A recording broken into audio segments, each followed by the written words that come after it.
first exposure to Dr. Zinn was from a habitual habit of watching The Daily Show, and growing up in a Midwestern Indiana town, conservative household, did not have a lot of exposure to history from different perspectives. And so watching this tall, gray-haired, lanky old man talk about different perspectives on history changed the way I looked at the world at the age of 35. And one of the things that I find most interesting about Dr. Zinn, although not an activist, his teaching style was about being active.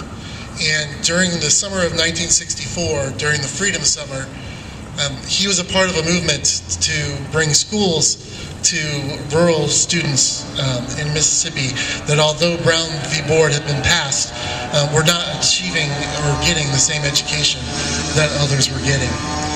And this, there were 250 college students, many like the ones here on this campus, that took their lives in their own hands to travel to Mississippi in 1964 to help educate rural African American students.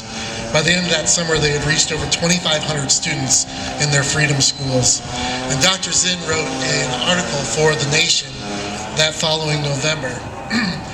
And in it, he concludes the article by saying, "The freedom schools' challenge to the social structure of Mississippi was obvious from the start.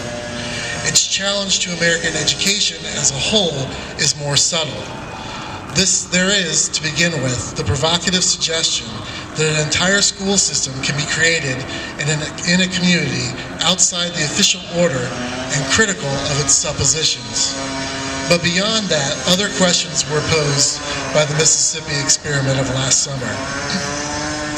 Can we somehow bring teachers and students together, not through the artificial sieve of certification and examination, but on the basis of their common attraction to an exciting social goal? Can we solve the old educational problem of teaching children crucial values while avoiding the blanket imposition of a teacher's ideas? Can this be done by honestly accepting as an educational goal that we want better human beings in the rising generation than the ones we had in the last? And that this requires a forthright declaration that the educational process cherishes equality, justice, compassion, and world brotherhood? Is it not possible to create a hunger for those goals through the fiercest arguing about whether or not they are worthwhile? And cannot the schools have a running, no ideas barred exchange of views about alternative ways to those goals?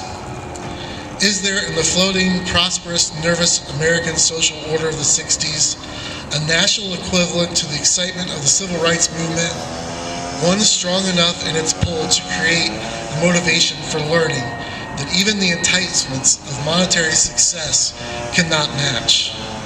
Would it be possible to declare boldly that the aim of schools is to find solutions for poverty, for injustice, for race, and national hatred, and to turn all educational efforts into a national striving for those solutions?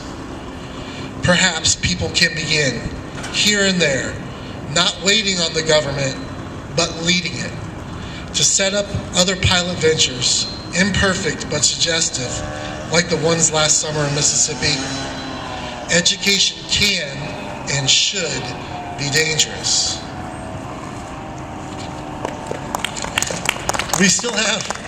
We're still dealing with these inequalities here today in the United States, not even just in the United States, but here in Indianapolis and Indiana. In the year 2000, 1 out of every 5 African American students was suspended from school, which is 4 times the rate of white students in the same year. In 2010, only 47% of African American males graduated from high school.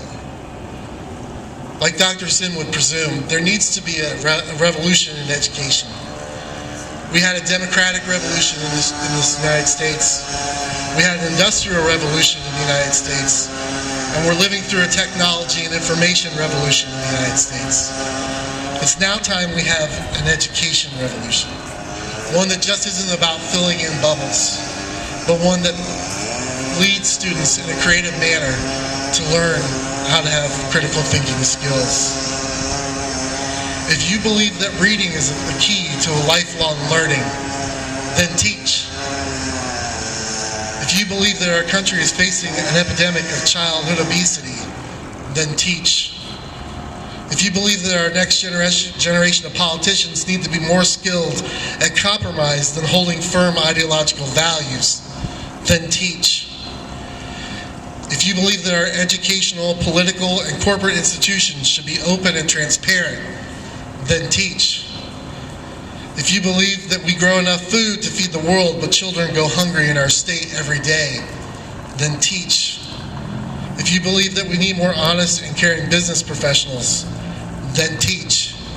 If you believe cancer sucks and that we need to find a cure, then teach.